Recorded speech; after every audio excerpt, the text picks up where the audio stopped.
Buenos días, buenas tardes o buenas noches con todas las personas que están viendo este video. Yo soy Nelson Berrú y hoy estamos en el día 28 de agosto. Vamos a estudiar Primera de Crónicas, capítulo 20, 21, 22 y 23. Tenemos 4 capítulos. Una vez más, mil disculpas por la demora, por los retrasos.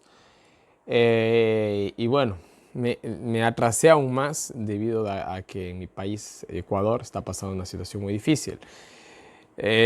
Bueno, cualquiera que vea las noticias tiene que estar más o menos enterado. Está en paro el país y eso está trayendo muchas consecuencias. Pero bueno, ahorita no vamos a hablar de eso, solamente les comento de manera breve, ¿no?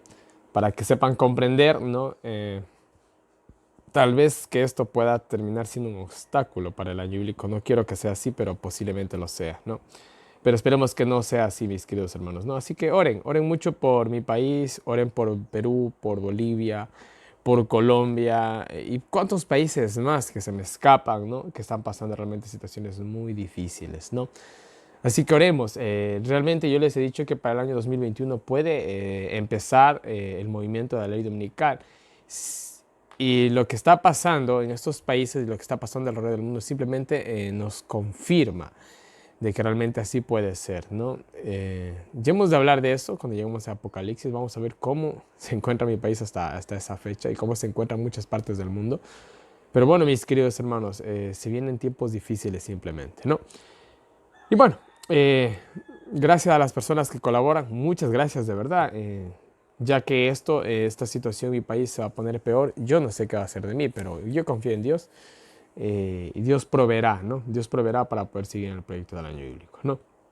Así que muchas gracias para las personas que de todo corazón colaboran, ya que gracias a ustedes se puede hacer todo esto, ¿no? Mis queridos hermanos, no se olviden del muro de oraciones, en lo cual voy a poner en general a todos estos países que están siendo afectados también para que oremos por ellos. Y bueno, sin más preámbulos, vamos a hacer una pequeña oración para empezar el estudio del día de hoy. Oremos. Padre nuestro que estás en el cielo, santificado sea tu nombre, mi Señor. Gracias por un día más de vida, gracias por la salud, mi Dios. Gracias, mi Dios, por permitirnos grabar un video más en medio del año bíblico. Seas tú, mi Dios, el que nos ilumine, nos instruya, mi Dios, en este día, mi Señor. Sean tus palabras, mi Señor, y no las mías, mi Señor. Por favor, mi Dios, te pedimos por la situación mundial, mi Señor. Estás por venir y cada día las cosas se ponen peores. Ayúdanos a salir ya, Señor mío, de las ciudades, Señor mío, de los pueblos y vivir en el campo, mi Dios. De igual manera a mí. Ayúdame, mi Dios, por favor. Te pedimos por el muro de oraciones, por cada uno de los pedidos hechos ahí, por cada uno de los pedidos que llegan al Ministerio de Profecías Bíblicas, mi Dios. Por favor, ayúdanos, mi Dios. Ayuda a cada una de esas personas, mi Señor, que necesitan tu intercesión. Pero de igual manera, mi Dios, permítenos, mi Dios, que tú nos ayudes, mi Señor, porque al fin y al cabo a veces somos nosotros los que no queremos. Quédate con nosotros en este estudio, te lo pedimos sin merecerlo, en el nombre de Cristo Jesús. Amén. Y bueno, como ya les he dicho, y ya lo saben, simplemente son relatos que se repiten, ¿no? Que ya hemos visto en Reyes. Se dan ciertos detallitos adicionales.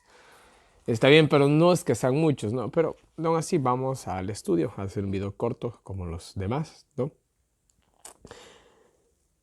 Y bueno, el capítulo 20 nos habla de cuando Joab tomó a Amón en primavera, cuando se podía salir a la guerra, ¿no? Acuérdense que había una estación para salir a la guerra, que era primavera, ya que en invierno y en verano era imposible, debido a las condiciones inhóspitas que se presentaban, ¿no? Eh, bueno, nos habla de que cuando se tomó la ciudad de Amón, David se puso su corona, ¿no? Los hizo sus siervos, ¿no? Eh, los hizo sus siervos y los puso a trabajar en los trabajos pesados. Esto hacía David con las naciones que conquistaba.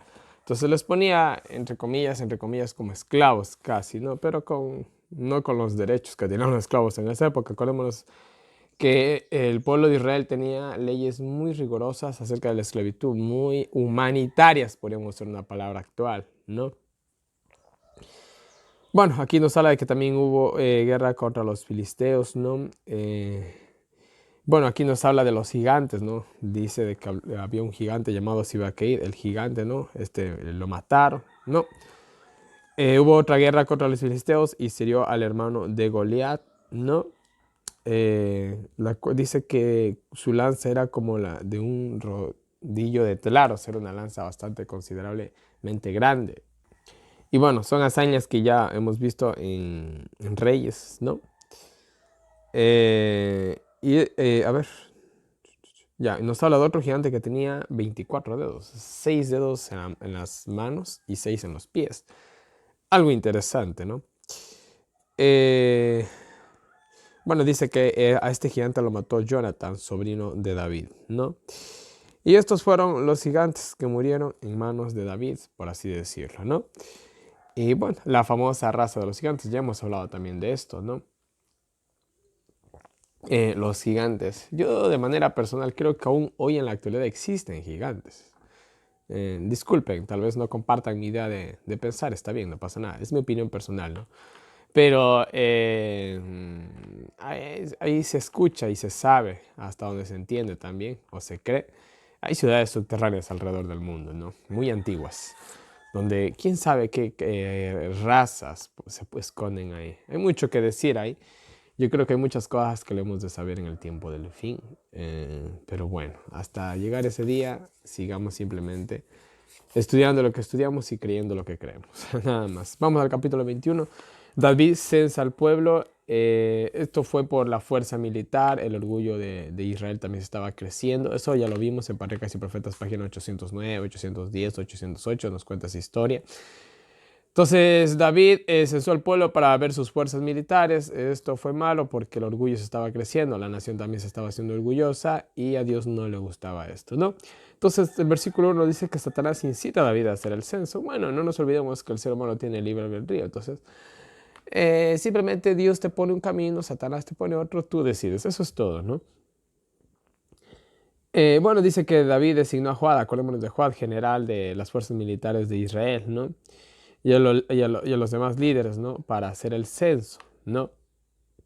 Los príncipes, bueno, los grandes jefes del pueblo de Israel, ¿no? Joab le dijo que él quería traer la desgracia al pueblo prácticamente al hacer esto, porque Joab vio que no era bueno, ¿no?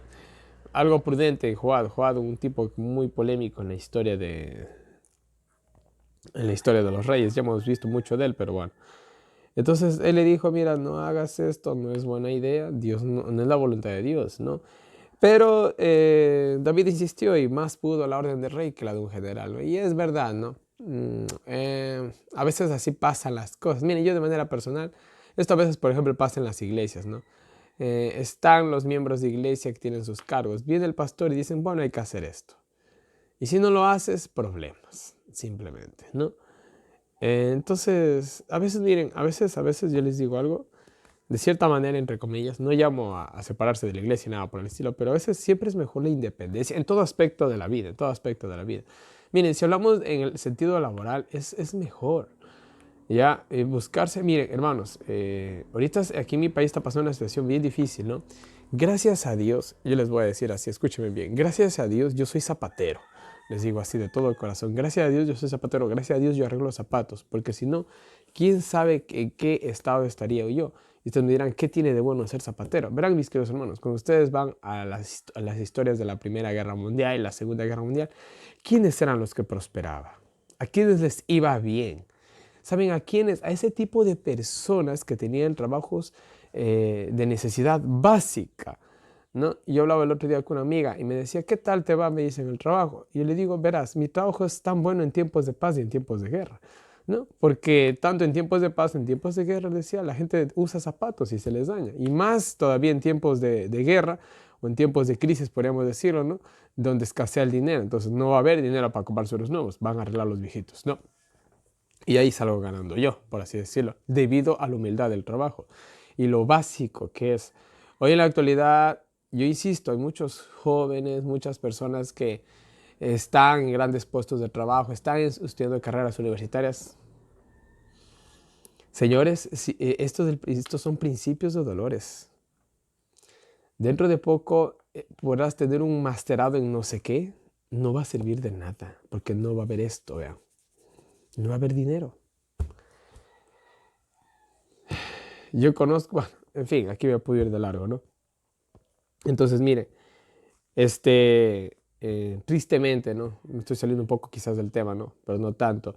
Es lo malo de recibir órdenes, ¿no? Busquémonos un trabajo propio. Mis queridos hermanos, así sea vendiendo caramelos en la calle, es tu trabajo propio. Y aunque increíblemente hay gente que vendiendo en la calle gana más que alguien sentado en una oficina. Comprobado, de hecho. Hay estadísticas que hablan de eso. Entonces, eso es lo triste a veces de recibir órdenes.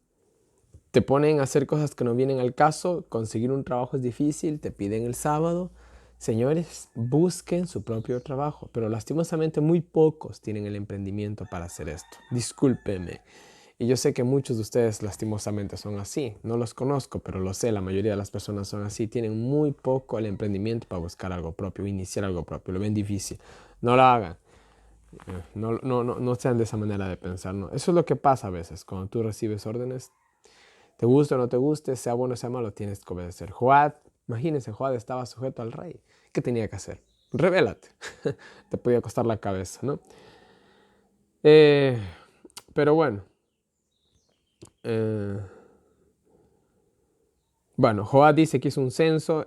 Había alrededor, dice, de 1.100.000 actos para la guerra, ¿no? En Judá había 470.000 actos para la guerra, ¿no? Pero Joab no contó los levitas ni los de Benjamín, pues no estaba de acuerdo, ¿no? Entonces, miren, aquí Joab difiere un poco con las cifras que nos presenta Samuel, ¿no?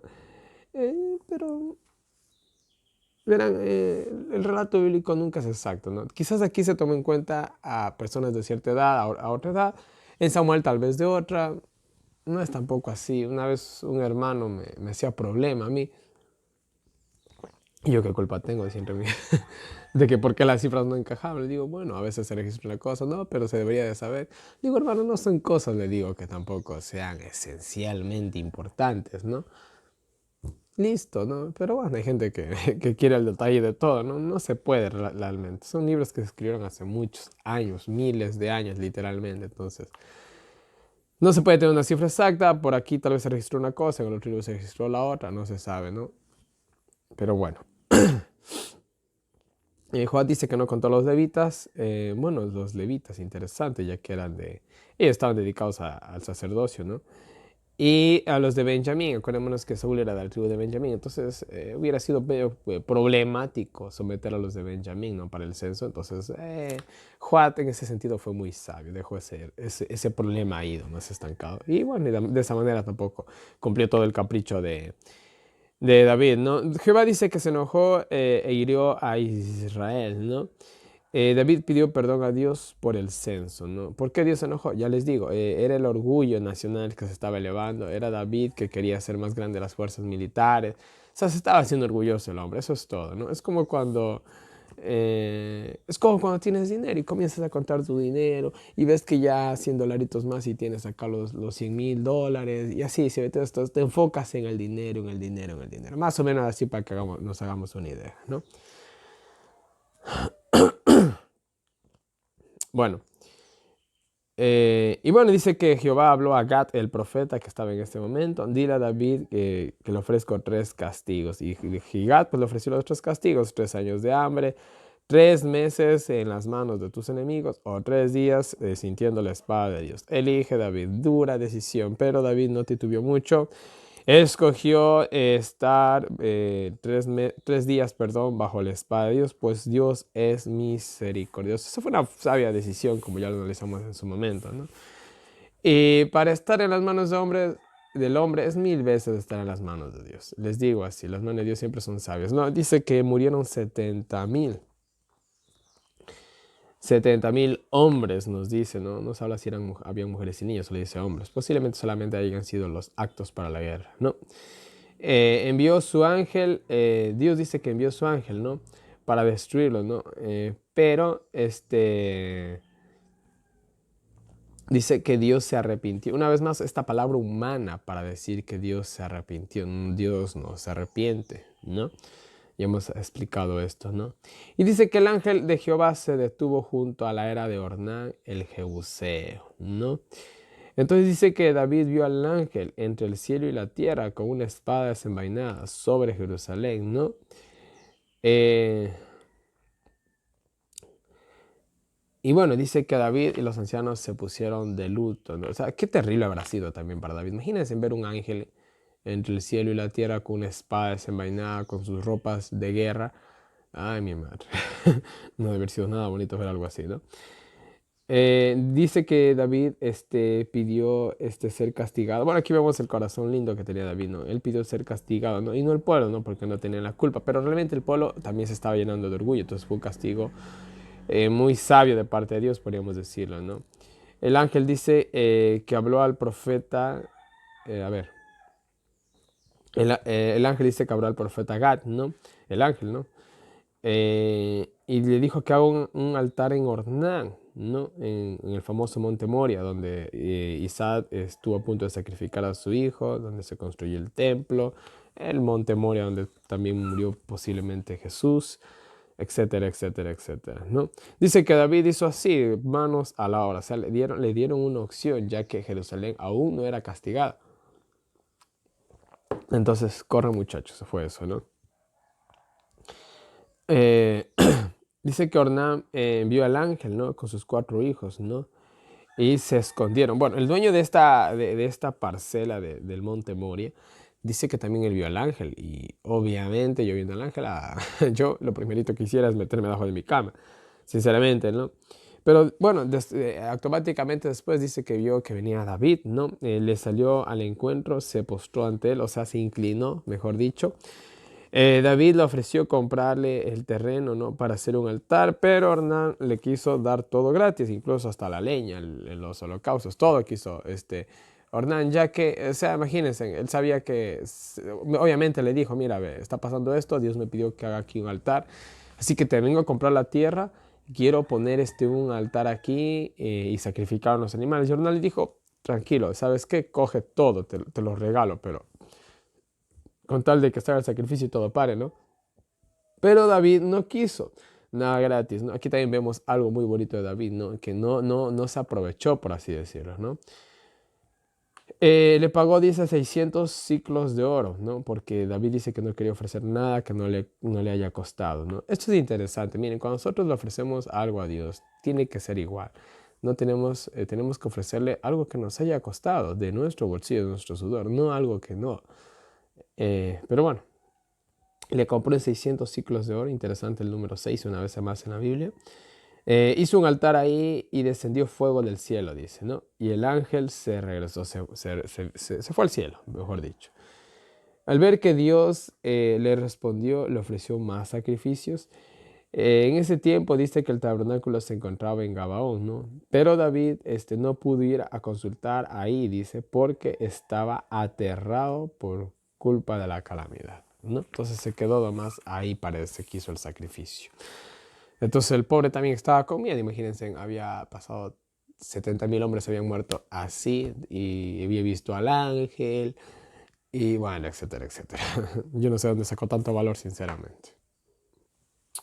Y bueno, vamos al capítulo 22. Tenemos comentarios, eso se los leo al final. Tenemos comentarios medios buenos, déjenme ver. Sí, tenemos comentarios interesantes. Preparativos de David para el reino de Salomón.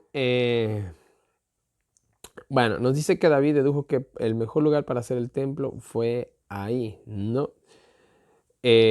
Por la aprobación divina. De hecho, había sido Dios quien había elegido el lugar para el sacrificio. Entonces, él vio que era el mejor. Yo me imagino que David estaba pensando, ¿dónde ponemos el templo? ¿No? Bueno, pasó esto, ¿no? Y obviamente dedujo, dijo, no, este va a ser el mejor lugar para poner el templo, ya que ahí Abraham había intentado ofrecer a su hijo, había descendido fuego del cielo, Dios mismo había dicho que le haga un altar ahí, entonces dijo, no, este es el mejor lugar, ¿no? Y bueno, dice que David designó el lugar del templo ahí. David dice que juntó a los extranjeros artesanos para hacer el templo. Bueno, aquí él está haciendo preparativos para dejar todo a Salomón, ¿no? Eh, ya. Preparó hierro, bronce, madera, de cedro, etcétera, etcétera. Eh, Reflexionó. con preparar todo para el joven Salomón, ¿no? Bueno, aquí la palabra joven significa alguien inexperto, ¿no? Haber tenido tal vez Salomón sus 30, 40 años, pero era inexperto a comparación de su padre, eso se refiere, ¿no? Dice que David ordenó a Salomón edificar el templo. David le dijo que él quiso hacer el templo, pero lastimosamente no pudo hacerlo porque él había derramado mucha sangre. Entonces un templo, que simbolizaba la paz, no podía haberlo hecho un hombre de tanta guerra. No quedaba bien, si me entienden, no encajaba, ¿no? Entonces y Dios sabe cómo hace las cosas. Al fin y al cabo, el hombre acto para eso realmente fue Salomón. Hemos visto también en la Biblia que Dios siempre levanta a alguien en el momento preciso, ¿no? Para el trabajo preciso también, ¿no? Y en este caso era Salomón el que iba a hacer el templo, ¿no? Y me dijo que me iba a dar un hijo pacífico para esta labor. Pacífico en el sentido de que en su tiempo no iban a haber guerras ni nada por el estilo, ¿no?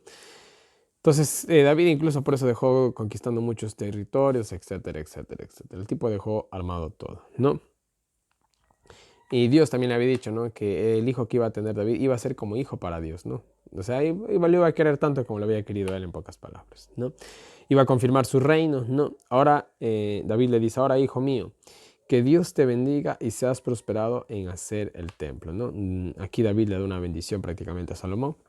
Que Jehová te dé prudencia y sabiduría y obedezcas su ley, ¿no?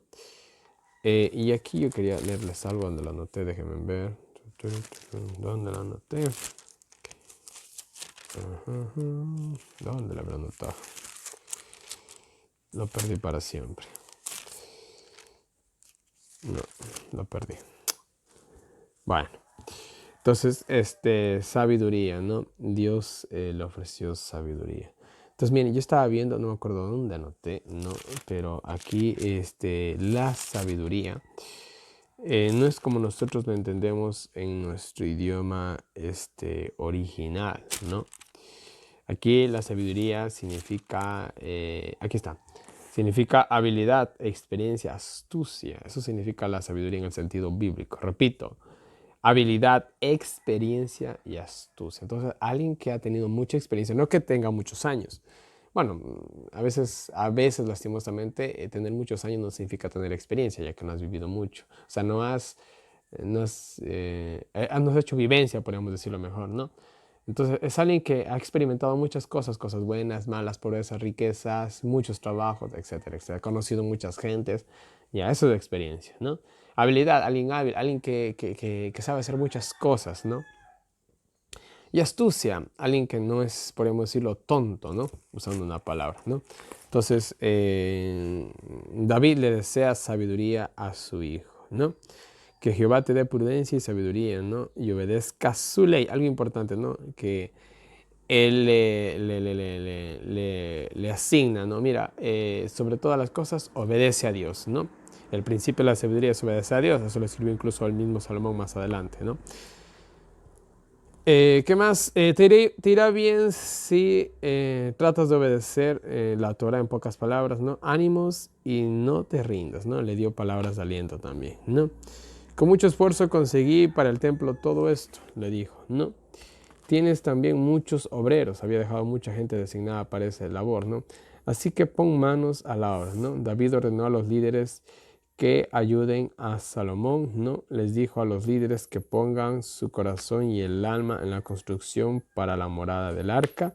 Y estas son las designaciones que deja David, que más adelante las volvemos a repetir, ¿no? Y bueno, vamos al capítulo final de este día, capítulo 23. Dice, David, siendo viejo, hizo rey a Salomón, junto a los líderes religiosos y civiles de los... a ver. Sí, a todos, ¿no? Y bueno, aquí nos da la enumeración de los israelitas, ¿no? Por ejemplo, de los levitas de 30 años para arriba, 38,000, ¿no? Eh, a ver, es un ratito, espérense. Ya, ya. De 30 para arriba, o sea, justamente para la labor del templo, ¿no? 38,000, ¿no? De estos De estos dice que 24,000 como obreros y 6,000 para gobernar, ¿no? 4,000 porteros y 4,000 para alabar. 4,000 porteros. Bueno, los porteros estaban obviamente en las puertas y hacían muchas cositas. No solamente pasaban parados, ¿no? Un mandadito por acá, un mandado por allá. Estaban ahí, ¿no? A la disposición de todo, ¿no? 4,000 para alabar, 4,000 para el servicio del canto, ¿no? Los repartió según sus familias. Aquí nos da la asignación que no la vamos a leer, ¿no? A los hijos de Coat para las cosas santas, para que quemen el incienso, para ministrar. Eso ya lo hemos visto también. Los hijos de Merari, y bueno, etcétera, etcétera, ¿no? De los de la tribu de Leví por sus cabezas, de 20 años para arriba.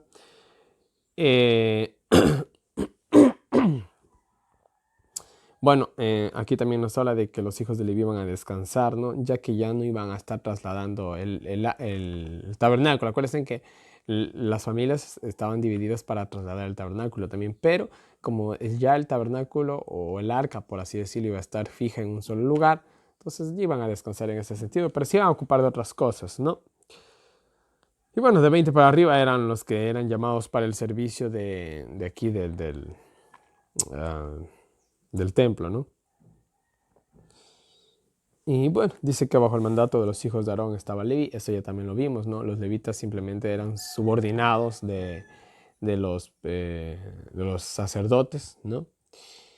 ¿Qué más tenemos? Y bueno, ellos se ocupaban en lo que es en el atrio, las cámaras y en las demás obras del ministerio de la casa de Dios, los panes, los sacrificios, hacer las hojuelas, ¿no? Para lo que es el matutino, el despertino, los holocaustos, las fiestas, los lunes, los sábados y para la guardia, ¿no? O sea, estaba un montón esto ya hemos visto, ¿no? Se los designaba para muchas cosas a los levitas. En pocas palabras, los sacerdotes ofrecían los sacrificios, los levitas preparaban todo prácticamente, ¿no? Entonces era un trabajo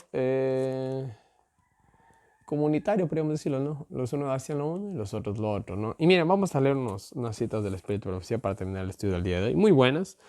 La primera la encontramos en el capítulo 21 y el capítulo 21, 1 al 13 nos dice: David se entregó a la misericordia de Dios, ¿no? David ya está convencido de que cometió un gran pecado contra Dios antes que terminara completamente la tarea de censar a Israel. Ve su error y se humilla ante Dios confesando su gran pecado de censar neciamente al pueblo, pero su arrepentimiento es demasiado tardío. El Señor ya había impartido a su fiel profeta la orden de dar un mensaje a David y ofrecerle que escogiera el castigo por su transgresión. David todavía demuestra que tiene confianza en Dios. Elige caer en las manos de un Dios misericordioso antes que ser dejado al cruel arbitrio de hombres perversos, ¿no? Y bueno, nada más. Siguiente cita dice: se acepta el arrepentimiento de David y se detiene la destrucción, ¿no? Cuando el ángel de Jehová estaba listo para destruir a Jerusalén, Dios le ordenó que detuviera su obra de muerte, ¿no? A pesar de la rebelión de su pueblo, el Dios bondadoso todavía lo amaba. El ángel, cubierto con vestimentas bélicas y con una espada desnuda, en la mano extendida contra Jerusalén, se reveló a David, o sea, David lo pudo ver, ¿no? Y los que estaban con él, los príncipes, los ancianos. Sintió un miedo aterrador, no obstante, clamó en su angustia y compasión por Israel, ¿no? Bueno, interesante esta lección, ¿no? No importa cuál sea la crisis, oremos a Dios, ¿no? David tenía el corazón en la obra y se aceptó su arrepentimiento, ¿no? Dios aceptó las ofrendas y respondió a David enviando fuego del cielo para consumir el sacrificio. Se ordenó al ángel de Jehová que envainara su espada y cesara su obra de destrucción, ¿no? Y bueno, fin de ese relato. Vamos acá a los comentarios del capítulo 22 y el capítulo 23, y la cita del capítulo 22 nos dice: Dios bendice a los que estiman los principios, ¿no? En versículo 13. Dice: cometió el Señor, dice, un error a poner a Salomón en un cargo de tan gran responsabilidad. ¿Será? ¿Dios se equivoca? No. Dios lo preparó para que asumiera esas responsabilidades y le prometió gracia y fortaleza a condición de que le obedeciera. Y bueno, esto ya lo hemos visto, ¿no? A lo largo de la Biblia. Te portas bien, me haces caso, yo te bendigo. Eso es todo, ¿no? Es como el padre sabio, porque aquí lastimosamente no todos son sabios. Los padres no son perfectos tampoco.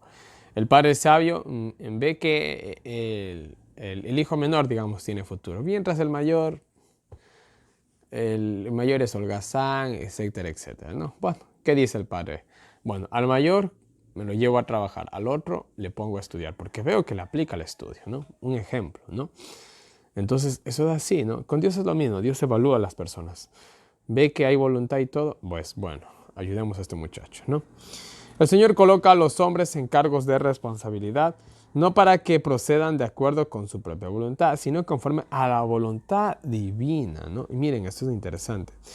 Mientras respeten los principios puros del gobierno divino, Él los bendecirá, fortalecerá, reconociéndolos como instrumentos suyos. Dios nunca abandona al que es leal a los principios. Entonces, imagínense, ¿no? Dios es así, ¿no? Dios te pone, ya hemos hablado también de esto, para que hagas lo que Él te pide. Nunca nos rindamos en ese sentido, ¿no? Cita final, capítulo 23, 1 al 5, dice, organización para los servicios del templo. Miren, los 4,000 músicos estaban divididos en 24 grupos, cada uno dirigido por 12 hombres, instruidos especialmente y hábiles en el uso de instrumentos musicales. La hora de los porteros también estaba exactamente dispuesta. Se dividió a los sacerdotes en 24 grupos y se hizo registro exacto de esa división. Cada grupo estaba debidamente organizado con su jefe y cada uno debía ir a Jerusalén 2 veces al año para ministrar en el santuario durante una semana. Se organizó a los levitas, cuyo deber era ayudar en el servicio del santuario, y se los asignaron sus partes con las mismas precisión. Había una mega, súper e increíble organización. Y bueno, en los siguientes días vamos también a ver otras citas que son muy interesantes al final de este libro, ¿no? Pero miren, estaban muy bien organizados. Ya hemos hablado de la música, sobre todo en Salmos hablamos bastantes. No es algo que usted debe tomar a la ligera, ¿no? Debe haber una preparación y organización. No cualquiera puede salir al frente a cantar y a tocar cualquier instrumento, como lastimosamente hoy en la actualidad en la iglesia adventista ya se hace, pero bueno, un tema aparte, ¿no? Y bueno, mis queridos hermanos, este ha sido el estudio del día de hoy. Una vez más, en pantalla tienen toda mi información de contacto para todas las personas que quieran ser agregadas al WhatsApp, recibir los enlaces del año bíblico, las sedes del año bíblico, preguntas, sugerencias, correcciones, cualquier cosita, háganmelo llegar por ese medio. Ahí tienen las diferentes maneras en las que me pueden colaborar. Si quieren, pues por cierto, pertenecer al grupo de estudio del año bíblico, avísenme, ya llevamos a Daniel y va a ser muy interesante eso. Y bueno, ahí tienen diferentes maneras en las que me pueden colaborar. En la descripción de este video les dejo un enlace para PayPal para las personas que me quieran colaborar para seguir haciendo el año bíblico. Muchas gracias. Y bueno, mis queridos hermanos, cierto, váyanse en la descripción de este video, váyanse a mi cuenta en Facebook, que estoy compartiendo material muy bueno en mi página de Facebook. He retomado Facebook una vez más. Vayan ahí. No lo comparto por WhatsApp debido a que paso a full. Entonces, solamente por Facebook estoy compartiendo por el momento. Ya el próximo año de compartir por WhatsApp de nuevo todo lo que suba a Facebook, ¿no? Así que vayan a Facebook, ¿no? Hay videos muy interesantes que estoy compartiendo, ¿no? Y bueno, mis queridos hermanos, ahora sí no les canso más. Que Dios nos bendiga con nosotros, nos ayuda a seguir adelante y nos vemos el día de mañana con un nuevo video.